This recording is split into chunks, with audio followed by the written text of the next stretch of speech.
So, nasa loob ako ng bahay, narinig ko yung sobrang ingay ng napakaraming ibon. Paglabas ko dito sa pool, nakita ko tong ibon na to, na nalulunod siya sa pool, nalaglag siya sa pool. Ngayon, naka-ahon na siya. Sobrang ingay ng mga ibon, na parang humihingi sila ng tulong, sumisigaw sila kasi nalaglag itong isa nilang kasama. Ngayon, nagpapatuyo na siya. Okay, ligtas na siya. Yung mga ibang ibon, nawala na sila nung lumabas ako. Tumahimik na sila. Anong ginawa mo? Bakit ka nalaglag? Explain to me. Ayan. Sumisigaw siya, parang humihingi rin siya ng tulong sa mga kasama niya. Sabi niya siguro, tulong! Merong maganda dito!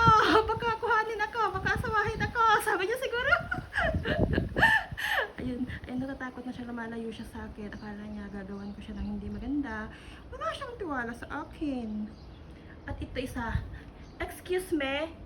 Hello? Ayun na yung kasama mo, lumayo na, wala na dito. Ayun na. Parang hinahanap niya yung kasama niya. Kung asaan na. Parang siya yung nag-check kung okay na ba yung kasama niya. Ang galing. Ang galing nila. Para rin silang tao.